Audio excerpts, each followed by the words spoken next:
ನಮಸ್ತೆ ಸ್ನೇಹಿತರೆ, ಶೋಭಾ ಗಣೇಶ್ ವ್ಲಾಗ್ಸಿಗೆ ಸ್ವಾಗತ. ಇವತ್ತು ನಾನು ಯೂನಿಫಾರ್ಮ್ ಚಡ್ಡಿ ಹೊಲಿತಾ ಇದ್ದೇನೆ. ಇದರಲ್ಲಿ ಪಾಕೆಟ್ ಟಚ್ ಮಾಡಲಿಕ್ಕೆ ನಾನು 1-2.5 ಇಂಚ್ ಅಗಲದ್ದು ಪೀಸ್ ತಗೊಂಡು ಪಾಕೆಟಿಗೆ ಟಚ್ ಮಾಡ್ತಾ ಇದ್ದೇನೆ. ಇದನ್ನು ಈ ಥರ ಸ್ಟಿಚ್ ಮಾಡ್ಕೊಳ್ಳಿ. ಅದಾದ ನಂತರ ಪಾಕೆಟ್ ಕೆಳ ಸೈಡು ಒಂದು ಸ್ಟಿಚ್ ಹಾಕ್ಕೊಳ್ಳಿ. ಅದು ಹಾಕೊಂಡಾದ್ಮೇಲೆ ಉಲ್ಟಾ ಮಾಡಿ ಮತ್ತೊಂದು ಕಿನಾರಿ ಸ್ಟಿಚ್ ಹಾಕ್ಲಿಕ್ಕೆ ಉಂಟು. ಈ ಥರ ಉಲ್ಟಾ ಮಾಡ್ಕೊಳ್ಳಿ. ಪಾಕೆಟನ್ನು ಮೊದಲೇ ರೆಡಿ ಮಾಡಿ ಇಟ್ಕೊಳ್ಳಿ. ಪಾಕೆಟ್ ಅಂದರೆ ನಾನು ಮೊದಲೇ ಎಲ್ಲ ಕಟ್ಟಿಂಗ್ ಮಾಡಿ ಇಟ್ಟಿದ್ದೀನಿ. ನಾನು ಸ್ಟಿಚಿಂಗ್ ಯಾವ ಥರ ಮಾಡೋದು ಅಂತ ಹೇಳಿ ಕೊಡ್ತಿದ್ದೀನಿ. ಈ ಥರ ಸ್ಟಿಚ್ ಮಾಡ್ಕೊಳ್ಳಿ. ಪಾಕೆಟ್ ರೆಡಿ ಆದಮೇಲೆ ಫ್ರಂಟ್ ಪೀಸಿಗೆ ಯಾವ ಥರ ಟಚ್ ಮಾಡೋದು ಅಂತ ಹೇಳಿಕೊಡ್ತೀನಿ. ಇದಕ್ಕೆ ಮೊದಲಿಗೆ ಕಿನಾರಿ ಸ್ಟಿಚ್ ಹಾಕ್ಕೊಳ್ಳಿ. ಕಿನಾರಿ ಸ್ಟಿಚ್ ಹಾಕ್ಕೊಂಡು ಪಾಕೆಟ್ ರೆಡಿ ಮಾಡಿ ಇಟ್ಕೊಂಡಿದ್ರೆ ಆಯಿತು. ಪಾಕೆಟ್ ರೆಡಿಯಾಗಿದೆ. ಇದನ್ನು ಫ್ರಂಟ್ ಪೀಸ್ ತಗೊಳ್ಳಿ. ಮೊದಲಿಗೆ ಫ್ರಂಟ್ ಪೀಸ್ ಯಾವ ಥರ ನಾನು ಟಚ್ ಮಾಡೋದಂತ ತೋರಿಸ್ಕೊಡ್ತೀನಿ.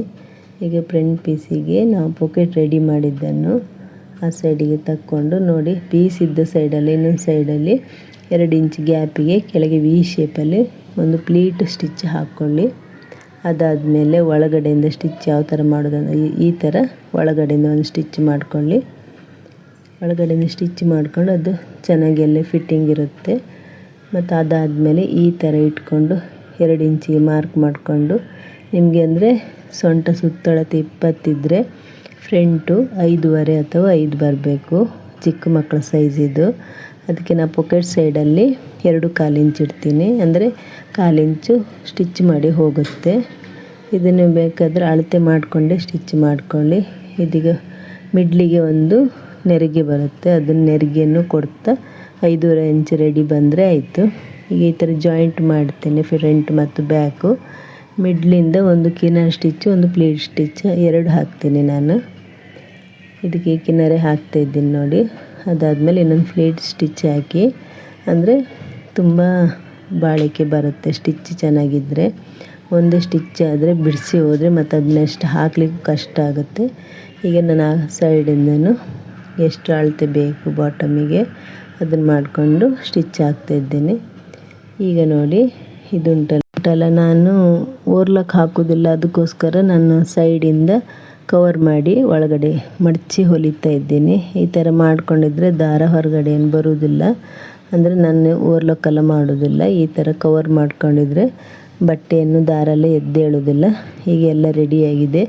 ನೀವೀಗ ಲೆಂತ್ ಎಷ್ಟು ಅಂತಂತ ಹೇಳಿ ಮತ್ತು ಆಮೇಲೆ ಫೋಲ್ಡ್ ಮಾಡಿಕೊಂಡು, ನನಗೆ 1 ಇಂಚ್ ಫೋಲ್ಡ್ ಮಾಡಲಿಕ್ಕೆ ಸಿಕ್ಕಿದೆ. 1/4 ಇಂಚ್ ಒಳಗೆ ಮಾಡಿಕೊಂಡು 1 ಇಂಚ್ ಫೋಲ್ಡ್ ಮಾಡಿದರೆ ಆಯಿತು.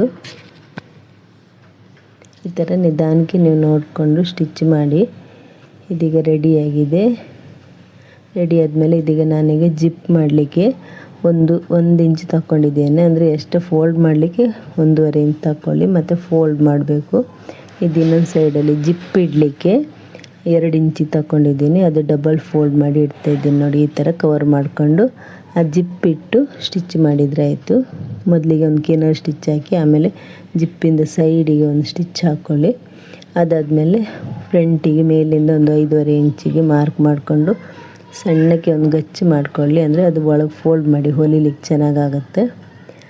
ಈಗ ನಾನು 1 ಇಂಚ್ ಪಟ್ಟಿ ಪೀಸನ್ನು ಜಾಯಿಂಟ್ ಮಾಡಿ ಕಿನಾರಿ ಸ್ಟಿಚ್ ಹಾಕಿ ಅದು ರೆಡಿಯಾಗಿದೆ. ಈ ಕಡೆ ಜಿಪ್ಪಿಗೆ ಮೇಲ್ಗಡೆಯಿಂದ ಇಟ್ಟು ಕಿನಾರಿ ಸ್ಟಿಚ್ ಹಾಕ್ತಾಯಿದ್ದೀನಿ. ಅದು 2 ಜಾಯಿಂಟ್ ಆದಮೇಲೆ 2 ಲೆಗ್ಗನ್ನು ಹಿಡಿದು ಸ್ಟಿಚ್ ಮಾಡಿದರೆ ಆಯಿತು. ಅದನ್ನು ನಾನು ತೋರಿಸ್ತೀನಿ. ಇದೀಗ ಜಿಪ್ಪಿಗೆ ಸ್ಟಿಚ್ ಮಾಡುವಾಗ ಸ್ವಲ್ಪ ನಿಧಾನಕ್ಕೆ ಮಾಡಿ. ಅಂದರೆ ಜಿಪ್ಪಿದ ಸೈಡಲ್ಲಿ ಒಂದು ಇದಿರುತ್ತೆ, ಅಂದರೆ ಜಿಪ್ಪಿದು ಅದು ಸೂಜಿಗೆಲ್ಲ ತಾಗಿದ್ರೆ ಕಟ್ಟಾಗುತ್ತೆ ನೋಡಿ. ಅಲ್ಲಿ ತೋರ್ತಾ ಇದೆಲ್ಲ ಕಬ್ಬಿಣದ್ದು ಆ ಥರದ್ದು. ಈಗ ನೀವು ಇದನ್ನು ಕರೆಕ್ಟ್ 5.5 ಇಂಚಿಗೆ ಮಾರ್ಕ್ ಮಾಡ್ಕೊಂಡಿದ್ರಲ್ಲ, ಅಲ್ಲಿಂದ ಹಿಡಿದು ಮಿಡ್ಲಲ್ಲಿ ಒಂದು ಜಾಯಿಂಟ್ ಬರುತ್ತೆ ನೋಡಿ, ಅಲ್ಲಿಂದ ನೀವು ಸ್ಟಿಚ್ ಮಾಡ್ತಾ ಬರಬೇಕು. ಇದನ್ನು ಕರೆಕ್ಟ್ ಮಾಡಿಕೊಂಡು ಆ ಸ್ಟಿಚ್ ಹೊಕ್ಕಳಿಂದ ನೀವು ಮಿಡ್ಲ್ ಸ್ಟಿಚ್ಚಿಂದ ಸ್ಟಿಚ್ ಮಾಡ್ಕೊಂಡು ಬರಬೇಕು. ಅದಾದಮೇಲೆ ಈಗ ನೋಡಿ, ಈ ಜಿಪ್ಪಿದು ಉಂಟಲ್ಲ, ಜಿಪ್ಪು ಇನ್ನೊಂದು 1 ಇಂಚ್ ಪೀಸ್ ಜಾಯಿಂಟ್ ಮಾಡಿದ್ನಲ್ಲ, ಅದ್ರ ಮೇಲೆ ಜಿಪ್ ಇಟ್ಟು ಸೈಡಿಗೆ ಮೊದಲು ಕಿನಾರಿ ಟೈಪು ಟಚ್ ಮಾಡಬೇಕು. ಆಮೇಲೆ ಉಲ್ಟಾ ತಗೊಂಡು ಬಂದು ಸೈಡಿಂದ ಜಿಪ್ ಸೈಡಿಂದ ಒಂದು ಸ್ಟಿಚ್ ಮಾಡಲಿಕ್ಕೆ ಇರುತ್ತೆ. ಆ ಥರ ಮಾಡಿಕೊಂಡು ಅದನ್ನು ರೆಡಿ ಮಾಡ್ಕೊಳ್ಳಿ. ನಿಧಾನಕ್ಕೆ ಮಾಡ್ಕೊಂಡು ಬನ್ನಿ, ಸರಿಯಾಗಿ ನೋಡಿಕೊಳ್ಳಿ. ಸ್ವಲ್ಪ ನಿಮಗೆ ಹತ್ತಿರದಿಂದ ಗೊತ್ತಾಗದಿದ್ರೆ ಸ್ವಲ್ಪ ಜೂಮ್ ಮಾಡಿ ನೋಡಿ. ಈ ಥರ ಸ್ಟಿಚ್ ಸೈಡಿಂದ, ಜಿಪ್ಪು ಸೈಡಿಂದ ನೋಡಿ, ಮೊದಲು ಕಿನಾರೆ ಹಾಕಿದೆ, ಈಗ ಜಿಪ್ಪು ಸೈಡಿಂದ ನಿಧಾನಕ್ಕೆ ತಗೊಂಡು ಬಂದು ಮಾಡಿದರೆ ಆಯಿತು. ಈಗ ಜಿಪ್ಪು ರೆಡಿಯಾಗಿದೆ ನೋಡಿ. ಅದನ್ನೀಗ ಯಾವ ಥರ ತಗೊಳ್ಳೋದು ಅಂತ ಹೇಳ್ತೀನಿ. ಅದೀಗ ನೋಡಿ, ನಾನು ಮಿಡ್ಲಲ್ಲಿ ಜಾಯಿಂಟ್ ಮಾಡಿದ್ದುಂಟಲ್ಲ, ಮಿಡ್ಲ್ ಜಾಯಿಂಟ್ ಸ್ಟಿಚ್ ಅಲ್ಲಿಂದ ತಗೊಂಡು ಬರಬೇಕು. ಆ ಜಿಪ್ಪು ಲಾಸ್ಟ್ ಪಾಯಿಂಟಲ್ಲಿ ನಿಲ್ಲಿಸಿ ವಾಪಸ್ ತಗೊಬಂದು ಡಬಲ್ ಸ್ಟಿಚ್ ಹಾಕ್ಕೊಳ್ಳಿ. ಈ ಥರ ಜಾಯಿಂಟ್ ಬರುತ್ತೆ ನೋಡಿ. ಈಗ ನೀವು ಜಿಪ್ಪಿಂದ ಈ ಕಡೆಯಿಂದ 1 ಇಂಚಿಗೆ ಮಾರ್ಕ್ ಮಾಡಿಕೊಂಡು ಅದನ್ನು ಶೇಪ್ ತಗೊಂಡು ಅಲ್ಲಿ ನಿಲ್ಲಿಸಿ ಮೇಲ್ಗಡೆ ತಂದು ರಫ್ ಮಾಡ್ಕೊಳ್ಬೇಕು. ಒಂದು ಶೇಪ್ ತಗೊಬಂದು ನೀವು ಜಾಯಿಂಟ್ ಮಾಡಿದ್ರಲ್ಲ ಅದ್ರ ಮೇಲೆ ಕಿನ್ನರ್ ಸ್ಟಿಚ್ ಹಾಕ್ಕೊಂಡು ಎಷ್ಟುವರೆಗೆ ಹೊಲಿದಿದ್ರಿ ಮಿಡ್ಲ್ ಜಾಯಿಂಟ್ ಸ್ಟಿಚ್ ಇತ್ತಲ್ಲ ಅಲ್ಲಿವರೆಗೆ ಕಿನ್ನರ್ ಸ್ಟಿಚ್ ಹಾಕ್ಕೊಳ್ಳಿ. ಈಗ ಬ್ಯಾಕ್ ಜಾಯಿಂಟ್ ಮಾಡ್ತಾ ಇದ್ದೀನಿ. ಇದು ಬ್ಯಾಕ್ ಫುಲ್ ಕವರ್ ಮಾಡಿ, ಅಂದರೆ ಫುಲ್ ಕವರ್ ಆದಮೇಲೆ ಅದಕ್ಕೂ ಡಬಲ್ ಅಥವಾ ಟ್ರಿಬಲ್ ಸ್ಟಿಚ್ ಹಾಕಿ. ಈಗ ನನಗೆ ಬೆಲ್ಟಿಗೆ ಇದು ಮಾಡ್ತೀನಿ. ಬೆಲ್ಟಿಗೆ ಜಿಪ್ಪಿಂದ ಮಾರ್ಕ್ ಮಾಡಿಕೊಂಡು ಸ್ಟಾರ್ಟಿಂಗಲ್ಲಿ ನಾನು 2.5 ಇಂಚು ಬೆಲ್ಟಿಗೆ ಅಷ್ಟು ಬಿಟ್ಟಿದ್ದೀನಿ. ಅಲ್ಲಿಂದ ಆ ಫ್ರಂಟ್ವರೆಗೆ ಮಾತ್ರ ಕ್ಯಾನ್ವಾಸಿಗೆ ಮಾರ್ಕ್ ಮಾಡ್ಕೊಳ್ಳಿ. ಮತ್ತು ಸುತ್ತಲೂ ಹಿಂದ್ಗಡೆ ನಾನು ಫುಲ್ ಎಲಾಸ್ಟಿಕ್ ಹಾಕ್ತೀನಿ. ಅದಕ್ಕೋಸ್ಕರ ಮಾರ್ಕ್ ಮಾಡ್ಕೊಂಡು ಫ್ರಂಟ್ ಮತ್ತು ಬ್ಯಾಕ್ ಸೈಡಲ್ಲಿ ಮಾರ್ಕ್ ಮಾಡ್ಕೊಂಡು ಅದು ಕ್ಯಾನ್ವಾಸ್ ಗಮ್ ಮಾಡ್ಕೊಂಡು ಆಮೇಲೆ ಈ ಥರ ಇಟ್ಕೊಂಡು ಬನ್ನಿ. ಮಾರ್ಕ್ ಮಾಡ್ಕೊಂಡು ಕರೆಕ್ಟ್ ಬರುತ್ತೆ. ಈ ಥರ ಮಾರ್ಕ್ ಮಾಡಿಕೊಂಡು ಇಡ್ತಾ ಬಂದರೆ ಈಗ ನೀವು ಮಾರ್ಕ್ ಮಾಡ್ಕೊಂಡಿದ್ರಲ್ಲ, ಹಾಗಾಗಿ ಅದು ಕರೆಕ್ಟ್ ಬರುತ್ತೆ. ಕ್ಯಾನ್ವಾಸ್ ಎಲ್ಲ ಗಮ್ ಮಾಡಿದ್ದು. ಬೆಲ್ಟ್ ಇಟ್ಕೊಂಡು ಸ್ಟಿಚ್ ಮಾಡಿ ಫುಲ್ ರೆಡಿ ಮಾಡಿ ಇಟ್ಕೊಳ್ಳಿ. ಮತ್ತು ನಿಧಾನಕ್ಕೆ ಕೊಡ್ತಾ ಬನ್ನಿ. ಒಂದು ಬೆಲ್ಟ್ ಕೊಡುವಾಗ ಅದು ಎಷ್ಟು ಒಂದು 1/4 ಇಂಚಿಗೆ ಇಟ್ಟೆ ಮಾರ್ಕ್ ಮಾಡಿದ್ವಿ ಅಲ್ಲ, ಅದನ್ನು ಅದೇ ಥರ ಕೊಟ್ಕೊಂಡು ಬನ್ನಿ. ನಾನೀಗ ಬೆಲ್ಟ್ ಎಷ್ಟು ಇದ್ದದ್ದು ಕಟ್ ಮಾಡ್ಕೊಂಡಿದ್ದೀನಿ. ಇದೀಗ ಕರೆಕ್ಟ್ ಬಂದಿದೆ ನೋಡಿ. ಇದು ಜಾಯಿಂಟ್ ಆದಮೇಲೆ ಜಿಪ್ಪನ್ನು ಕಟ್ ಮಾಡ್ಕೊಳ್ಳಿ. ಇದಾದಮೇಲೆ ಉಲ್ಟ ಮಾಡ್ಕೊಂಡು ಫೋಲ್ಡ್ ಮಾಡ್ಕೊಳ್ಳಿ. 2 side zip side 2 side cover ಮಾಡಿ ಈ ಥರ ಸ್ಟಿಚ್ ಮಾಡ್ಕೊಳ್ಳಿ.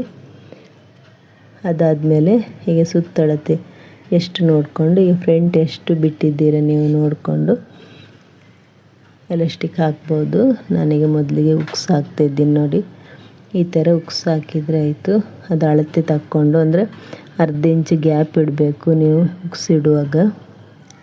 ಮೊದಲು 1/2 ಇಂಚ್ ಇಟ್ಟಾದಮೇಲೆ ಇನ್ನೊಂದು ಜಿಪ್ಪಿಂದ ಸರ್ತಕ್ಕೆ ಇನ್ನೊಂದು ಇಡಬೇಕು. ಈ ಥರ ಮೊದಲಿಗೆ ರೆಡಿ ಮಾಡ್ಕೊಳ್ಳಿ. ನಿಮಗೆ ಸ್ವಲ್ಪ ಅದು ಗೊತ್ತಾಗದಿದ್ರೆ ಸ್ವಲ್ಪ ಸರಿಯಾಗಿ ನೋಡ್ಕೊಂಡು ಇದು ಮಾಡಿ ನೋಡಿ. ಮಿಡ್ಲಿಗೆ ಇಟ್ಟಿದ್ರೆ ಆಯಿತು. ಬೆಲ್ಟ್ ಸೈಡಿಂದ 1/2 ಇಂಚ್ ಗ್ಯಾಪ್ ಬಿಟ್ಟು ಈಗ ಜಿಪ್ಪಿನ ಸರ್ತಕ್ಕೆ ಮೇಲಿಂದ 1/2 ಇಂಚ್ ಮಿಡ್ಲಿಗೆ ಬರಬೇಕು. ಜಿಪ್ಪಿನ ಸರ್ತಕ್ಕೆ ಇನ್ನೊಂದು ಉಕ್ಸ್ ಹಾಕ್ತೀನಿ. ಉಕ್ಸ್ ಹಾಕುವಾಗ ಸೀದಾ ಇರಬೇಕು. ಸ್ವಲ್ಪ ಕ್ರಾಸ್ ಆದರೆ ಅದಷ್ಟು ಚೆನ್ನಾಗಿ ಕಾಣಿಸೋದಿಲ್ಲ. ಈ ಥರ ಮಾಡಿಕೊಂಡು ಉಕ್ಸ್ ಹಾಕ್ಕೊಳ್ಳಿ. ಅದಾದಮೇಲೆ ಸ್ವಲ್ಪ ಅದನ್ನು ಚೆನ್ನಾಗಿ ಇದು ಮಾಡಿ ಉಕ್ಸನ್ನು ಜಜ್ಜಿ ಇಟ್ಕೊಳ್ಳಿ. ಕವರ್ ಆಗುತ್ತೆ ಚೆನ್ನಾಗಿ ಇದು ಮಾಡ್ಕೊಂಡಿದ್ರೆ, ಇಲ್ಲಾಂದರೆ ಪುನಃ ಓಪನ್ ಆಗುತ್ತೆ. ಬೆಲ್ಟೆಲ್ಲ ಹೊಲಿದ ಮೇಲೆ ಅದು ಕಿತ್ತು ಬಂದರೆ ತುಂಬ ರಿಸ್ಕ್ ಆಗುತ್ತೆ. ಈಗ ನೋಡಿ ಆ ಥರ ಅಲ್ಲೂ ಹಾಗೆ 1/2 ಇಂಚ್ ಗ್ಯಾಪ್ ಬಿಟ್ಟು ಉಕ್ಸ ಹಾಕಲಿಕ್ಕೆ ಇನ್ನೊಂದು ಬಟನ್ ಹಾಕ್ತೀವಿ. ಅದಾದಮೇಲೆ 2 ಕವರ್ ಆಗಿದೆ, ಕರೆಕ್ಟ್ ಉಂಟಂತ ನೋಡ್ಕೊಳ್ಳಿ. ಅದಾದಮೇಲೆ ನಾನೀಗ ಜಿಪ್ಪು ಹಾಕೋದು ಹೇಗಂತ ತೋರಿಸ್ತೀನಿ. ಜಿಪ್ಪು ನಿಮಗೆ ಬ್ಯಾಕಿಂದ ಎಷ್ಟು 10 ಇಂಚ್ ಇದ್ದರೆ 5 ಇಂಚ್ ತಗೊಳ್ಬೇಕು. 20 ಇಂಚ್ ಅಗಲ ಇದ್ದರೆ 10 ಇಂಚ್ ಅಥವಾ 9 ಇಂಚ್ ತಗೊಂಡು ಸಾಕು. ನಾನು 9 ಇಂಚ್ ತಗೊಂಡಿದ್ದೀನಿ. ಆ ಬೆಲ್ಟ್ ಕ್ಯಾನ್ವಾಸ್ ನಾನೀಗ ಹಚ್ಚಿದ್ನಲ್ಲ ಅದಕ್ಕೆ ಇಟ್ಟು ರಫ್ ಹೊಡೆದಿದ್ರೆ ಆಯಿತು. ಈ ಥರ ರಫ್ ಮಾಡಿಕೊಂಡು ಸ್ಟಿಚ್ ಮಾಡ್ಕೊಳ್ಳಿ. ರಫ್ ಮಾಡಿ ಹೀಗೆ ಸ್ಟಿಚ್ ಮಾಡ್ಕೊಂಡು ಆಯಿತು. ಸ್ಟಿಚ್ ಆದಮೇಲೆ ಬೆಲ್ಟ್ ನೀವು ಫೋಲ್ಡ್ ಮಾಡಿ ಈ ಥರ ನಿಧಾನಕ್ಕೆ ಒಳಗಿಂದ ಒಳಗಡೆ ಸೇರಿಸ್ಕೊಳ್ತಾ ನಿಧಾನಕ್ಕೆ ಸ್ಟಿಚ್ ಹಾಕ್ತಾ ಬನ್ನಿ. ಬೆಲ್ಟ್ ಮೇಲೆ ಹಾಕಬೇಕು ಸ್ಟಿಚ್ಚು, ಅದು ಫಿನಿಶಿಂಗ್ ಚೆನ್ನಾಗಿ ಬರುತ್ತೆ. ಈಗ ನೋಡಿ ಎಲಾಸ್ಟಿಕ್ ಮೇಲೆಲ್ಲ ಸ್ಟಿಚ್ ಬಂದಿದೆ. ಇದೆಲ್ಲ ಆಯ್ತು. ಈಗ ಎಲಾಸ್ಟಿಕ್ಗೆ ಡಬಲ್ ಸ್ಟಿಚ್ ಹಾಕ್ಲಿಕ್ಕಿರುತ್ತೆ. ಅದು ಡಬಲ್ ಸ್ಟಿಚ್ ಹಾಕಿದರೆ ಮಾತ್ರ ಎಲಾಸ್ಟಿಕ್ ಚೆನ್ನಾಗಿ ಕಾಣಿಸುತ್ತೆ. ಈಗ ಡಬಲ್ ಸ್ಟಿಚ್ ಹಾಕ್ಕೊಂಡಾದ್ಮೇಲೆ ನಾನು ಹೇಳ್ತೀನಿ, ಅದು ಉಕ್ಸೆಲ್ಲ ಇಡಲಿಕ್ಕಿರುತ್ತೆ. ಎಲಾಸ್ಟಿಕ್ ಸ್ಟಿಚ್ ಡಬಲ್ ಹಾಕಿದೆ, ತುಂಬಾ ಚೆನ್ನಾಗಿ. ಕೆಲವು ಯೂನಿಫಾರ್ಮ್ ಚಡ್ಡಿಯಲ್ಲಿ ಡಬಲ್ ಸ್ಟಿಚ್ ಇರುವುದಿಲ್ಲ, ಎಲಾಸ್ಟಿಕ್ ಮೇಲೆ ಒಂದೇ ಇರುತ್ತೆ ಮಿಡ್ಲಲ್ಲಿ. ನಾನು ಇದೀಗ ಡಬಲ್ ಸ್ಟಿಚ್ ಹಾಕಿದರೆ ನೋಡಲಿಕ್ಕೂ ಚೆನ್ನಾಗಿರುತ್ತೆ ಫಿನಿಶಿಂಗ್. ಇದೀಗ ಲೂಪಿಗೆ ನಾನು ಬೆಲ್ಟ್ ಹಾಕಲಿಕ್ಕೆ ಲೂಪ್ ಮಾಡ್ತೀವಲ್ಲ ಅದಕ್ಕೆ ಹೊಲ್ಕೊಳ್ತಾ ಇದ್ದೀನಿ. ಒಂದು ಅರ್ಧ ಇಂಚು ಅಗಲ ಇದ್ದರೆ ಸಾಕು. ಒಂದು ಎಲಾಸ್ಟಿಕ್ ಚಡ್ಡಿಗೆ ಒಂದು 5 ಹುಕ್ಸ್ ಬೇಕಾಗುತ್ತೆ, ಬೆಲ್ಟ್ ಇದಾದರೆ 6 ಹುಕ್ಸ್ ಬೇಕಾಗುತ್ತೆ. ಅಂದರೆ ನಾವು ಎಲಾಸ್ಟಿಕ್ ಮಿಡ್ಲಲ್ಲಿ ಇಡ್ತೀವಲ್ಲ ಅದಕ್ಕೋಸ್ಕರ 5 ಬರುತ್ತೆ ಇದು ಹುಕ್ಸು, ಇದು ಲೂಪು. ಇದನಿಗೆ ನಾನು 2 ಬದಿ ಸ್ಟಿಚ್ ಮಾಡ್ಕೊಳ್ತಾ ಇದ್ದೀನಿ. ಇದೊಂದು 5 ಪೀಸ್ ಬೇಕಾಗುತ್ತೆ. 2.25 ಇಂಚಿಗೆ ಕಟ್ ಮಾಡ್ಕೊಳ್ಳಿ. ಕಟ್ ಮಾಡಿದಾದ್ಮೇಲೆ ನಾವು ಮೊದಲಿಗೆ ಫ್ರಂಟಿಗೆ ಒಂದು ಪ್ಲೇಟ್ ಇಟ್ಟಿದ್ದೀವಲ್ಲ ಅದ್ರ ಮೇಲೊಂದು, ಮತ್ತು ಸೈಡು ಜಾಯಿಂಟ್ ಮಾಡಿದ ಪಕ್ಕದಲ್ಲಿ ಒಂದು, ಬ್ಯಾಕಿನ ಮಿಡ್ಲಲ್ಲಿ ಒಂದು ಹುಕ್ಸು, ಹಾಗೆ ಪಾಕೆಟ್ ಸೈಡಿಗೆ ಒಂದು ಹುಕ್ಸು, ಆಮೇಲೆ ಪುನಃ ಪ್ಲೇಟಿನ ಮೇಲೆ ಒಂದು ಹುಕ್ಸು. ಒಟ್ಟು 5 ಹುಕ್ಸು ಬರುತ್ತೆ. ನಿಧಾನಕ್ಕೆ ಮೊದಲು ಕೆಳಗಡೆಯಿಂದ ಸ್ಟಿಚ್ ಮಾಡ್ಕೊಳ್ಳಿ. ಅದು 5 ಹುಕ್ಸು ಸ್ಟಿಚ್ ಆದಮೇಲೆ ಬೆಲ್ಟಿಂದ ಮೇಲಿಂದ ಕವರ್ ಮಾಡ್ತೀವಲ್ಲ ಆವಾಗ ಸ್ಟಿಚ್ ಮಾಡ್ತಾ ಬಂದರೆ ಆಯಿತು. ಮೊದಲು ನೀವು ಕೆಳಗಡೆನೇ ಲೂಪ್ ಇಟ್ಟು ಸ್ಟಿಚ್ ಮಾಡಿ ರೆಡಿ ಮಾಡಿ ಇಟ್ಕೊಳ್ಳಿ. ಅದಾದಮೇಲೆ ದಾರ ಎಲ್ಲ ಸ್ವಲ್ಪ ಕಿತ್ಕೊಳ್ಳಿ. ಈಗ ನೋಡಿ ಮೇಲ್ಗಡೆಯಿಂದ ಬೆಲ್ಟಿಗೆ ಸ್ಟಿಚ್ ಹಾಕ್ಕೊಂಡು ಬರುವಾಗ ಅದು ಲೂಪು ಫೋಲ್ಡ್ ಮಾಡಿಟ್ಟು ರಫ್ ಹೊಡೆದ್ರೆ ಆಯಿತು. ಎಲ್ಲ ಕಡೆಯಿಂದ ರಫ್ ಹೊಡಿತಾ ಬನ್ನಿ. ರಫ್ ಹೊಡಿತಾ ಬಂದಮೇಲೆ ಎಲ್ಲ ಫಿನಿಶಿಂಗ್ ಆದಮೇಲೆ ದಾರ ಇದ್ದದನ್ನೆಲ್ಲ ಕಟ್ ಮಾಡಿ ತೆಗೀರಿ, ಎಕ್ಸ್ಟ್ರಾ ಇರೋದಲ್ಲ. ಆಮೇಲೆ ಚೆನ್ನಾಗಿ ಒಂದು ಐರನ್ ಮಾಡಿಕೊಳ್ಳಿ. ಹೀಗೆ ವಿಡಿಯೋ ನೋಡ್ತಾ ಇರಿ, ಲೈಕ್ ಮಾಡಿ, ಶೇರ್ ಮಾಡಿ. ಹಾಗೆ ವಿಡಿಯೋ ನೋಡುವಾಗ ಅದನ್ನು ನಿಮಗೆ ಅರ್ಥ ಆಗದಿದ್ದರೆ ಸ್ವಲ್ಪ ಸ್ಲೋವಲ್ಲಿ ನೋಡಿ. ಇದಂದರೆ ನಾನು ತುಂಬ ಝೂಮಾಗಿ ಮಾಡಲಿಕ್ಕೆ ಹೋಗಲಿಲ್ಲ ವಿಡಿಯೋ. ಈ ಥರ ಮಾಡಿ ಸ್ಟಿಚ್ ಮಾಡುತ್ತಾ ಇದ್ದೀನಿ. ಮತ್ತು ನೀವು ಹೊಲಿಯುವಾಗ ಸ್ವಲ್ಪ ಗೊತ್ತಾಗದಿದ್ದರೆ ಅದನ್ನು ಸ್ವಲ್ಪ ನಿಲ್ಲಿಸಿ ನೋಡಿ ಸ್ಟಿಚ್ ಮಾಡಿ.